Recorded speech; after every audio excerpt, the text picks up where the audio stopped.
Dear students, welcome to my online class. This is Monora Begum, lecturer, Department of English, Konnafuli AJ Sodori College, Konnafuli Chattogram. Dear students, today's class is for SSC first year BM and this is English first paper.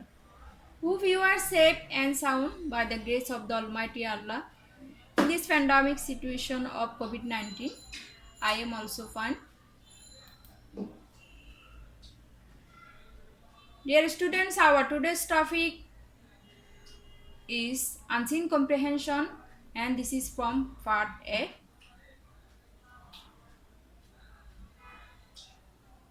Read the passage below and answer the questions. প্রিয় শিক্ষার্থীরা unseen comprehension নিয়ে এর আগেও আমি কয়েকটা class করিয়েছি। এটা তোমাদের পার্ট এতে কোয়েশ্চন 3 এবং কোয়েশ্চন 4 এ থাকবে। কোয়েশ্চন 3 এবং কোয়েশ্চন 4 এ এই আনসিন কম্প্রিহেনশন রিলেটেড কোয়েশ্চন থাকবে। প্রথমে তুমি চেষ্টা করবে মিনিং সহ প্যাসেজটা এ টু জেড পড়তে, এরপরে কোয়েশ্চন 3 এবং কোয়েশ্চন 4 এর আনসার করার চেষ্টা করবে। So let's begin the class. Read the pages below and answer the questions. Every year, millions of people all over the world die unnecessarily as a result of pollution. প্রত্যেক বছর দূষণের কারণে পুরো বিশ্বে লক্ষ লক্ষ মানুষ অপ্রত্যাশিতভাবে মারা যায়।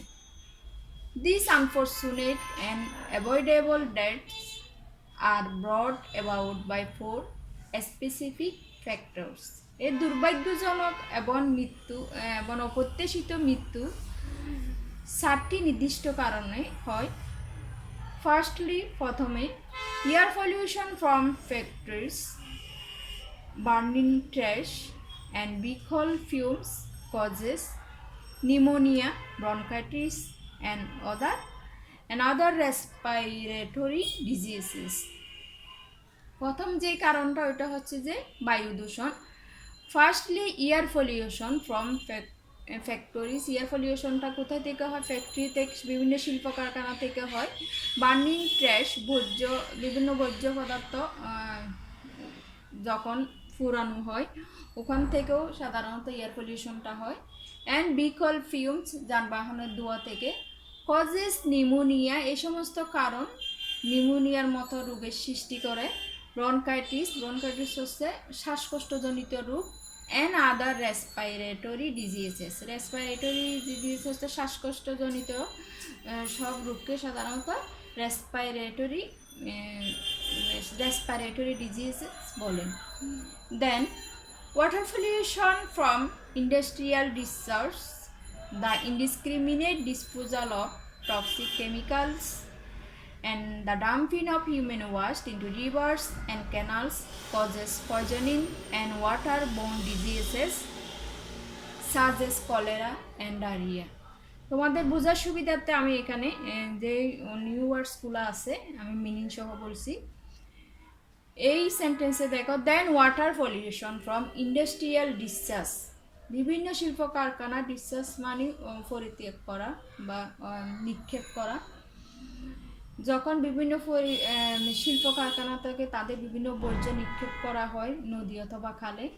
The indiscriminate disposal of toxic chemicals হচ্ছে বিষাক্ত রাসায়নিক।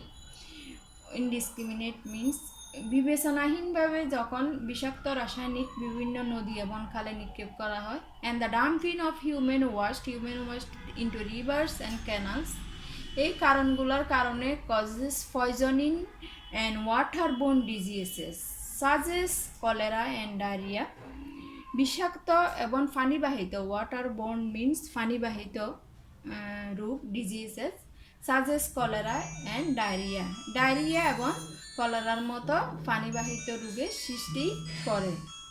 The next factor is the noise pollution from vehicle horns and microphones that might cause aggression and damage hearing.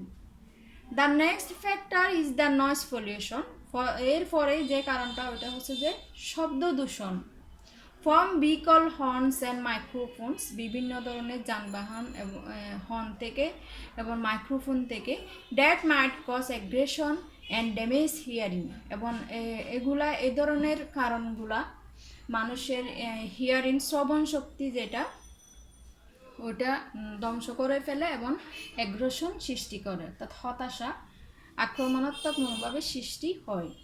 And finally, odor pollution from dumped or untreated human waste causes serious olfactory discomfort and attracts diseases bearing cases such as rats and flies. এবং বিভিন্ন ধরনের দুর্গন্ধজনিত কারণে final যে কারণটা হয় মানুষের অপ্রত্যাশিত বর্জ্য নিক্ষেপের ফলে বিভিন্ন জায়গা থেকে আমাদের চারপাশে olfactory discomfort দুর্গন্ধ সৃষ্টি হয় অ্যান্ড অ্যাট্রাক্ট ডিজিজেস বিভিন্ন ধরনের রোগের সৃষ্টি হয় bearing creatures such as rats and flies.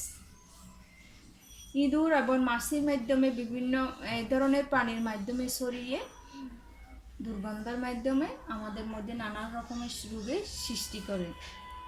We should take determined action to control these problems and clean up the environment to avoid these unnecessary diseases.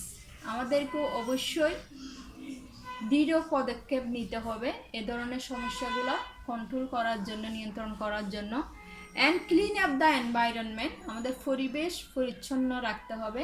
To avoid this unnecessary diseases, এই অপ্রত্যাশিত রোগগুলো যদি আমরা এড়িয়ে চলতে চাই তাহলে অবশ্যই আমাদের পরিবেশকে আমাদের পরিষ্কার রাখতে হবে। কোয়েশ্চেন নাম্বার 3-তে দেখো, fill in the gaps with the correct form of the words in brackets. Add any preposition if necessary. Fill in the gaps with the correct form of the words in brackets. এখানে এর আগেও দেওয়া আছে বুট কোয়েশ্চনে 3 number কোয়েশ্চনে তোমাদের fill in the gaps থাকবে, ওই fill in the গ্যাপসগুলো থাকবে unseen comprehension থেকেই। And add any preposition if necessary. এখানে যখন তুমি ভার্বগুলো চেঞ্জ করবে যদি অ্যাপ্রোপ্রিয়েট প্রেপোজিশনের দরকার হয় তাহলে তোমাকে অবশ্যই প্রেপোজিশন এখানে ইউজ করতে হবে। কোয়েশ্চেন নাম্বার এতে, this year many children have diarrhoea. This is the example of present perfect tense. আমরা জানি প্রেজেন্ট পারফেক্ট টেন্সের হ্যাভ হ্যাজের পরে পাস্ট পার্টিসিপল ফর্ম পড়ে বিতি। ডায়েটের পাস্ট পার্টিসিপল ডাইট, রোগে মারা died of. Correct form of the word হবে এখানে এ নাম্বারে died of. This year many children have died of diarrhoea. And question number B, when you are drinking polluted water you may be contracting cholera. এখানে when you are drinking water, এই ওয়ার্ডটা আমাদের first participle ফর্মে লিখতে হবে adjective to. when we are drinking polluted water you may be contracting cholera. And question number C, sound pollution affect our hearing. এখানে sound pollution হচ্ছে subject third person singular number. According to our rule we know in simple present tense if the subject is third person singular number we have to add s or yes with the verb. So the correct word is here affects our hearing. Question number C, sound pollution affects our hearing. And question number D, determined action should be taken to save the environment. এখানে ডিটারমাইন্ডটা first participle ফর্মে হবে determined action, ED যুক্ত হবে, ED action should be taken to save the environment. Question number 4, summarise the above pages in 5 sentences. পেজেসটা কীভাবে summarise করবে আমি এর আগের ক্লাসে তোমাদেরকে এটা দেখিয়ে দিয়েছি। আশা করি ওই রুল অনুযায়ী সামারাইজ করবে within 5 sentences. Homework, write a paragraph of about 100 words based on the following questions. And dear students, this question is from your good question sample, and this is from part 3 guided writing. Guided রাইটিংয়ে তোমাদের paragraph থাকবে part সিতে। Paragraph 5টা question সহ থাকবে। ওই কোয়েশ্চনগুলো বুঝে কোয়েশ্চনগুলো এই প্যারাগ্রাফের অ্যান্সারটা তোমাকে এভাবেই করতে হবে যাতে কোয়েশ্চনগুলোর অ্যান্সারটা তোমার প্যারাগ্রাফ রাইটিংয়ে থাকে। Question number A, what is internet? And question number B, how can we use it? And question number C, how is it useful? And question number D, how will the students be benefited through it? And D, what is its present position in Bangladesh? প্রিয় শিক্ষার্থীরা, এর আগেও আমি তোমাদের homework দিয়েছি। আমি প্রত্যেকটা ক্লাসে এভাবে সাজেশন দিব। আশা করি তোমরা গাইডেড যে রাইটিংটা, তোমাদের রাইটিং পার্টটা তোমরা নিজেরা ক্লাসে নোট করবে এবং প্রথম থেকে যদি এভাবে করে রাখো তাহলে আশা করি তোমরা ফাইনাল এক্সামে তোমরা আর কোনো ধরনের প্রবলেম ফেস করবে না। Dear students, no more today. Read more and more at home. Stay home, stay safe. Thank you all.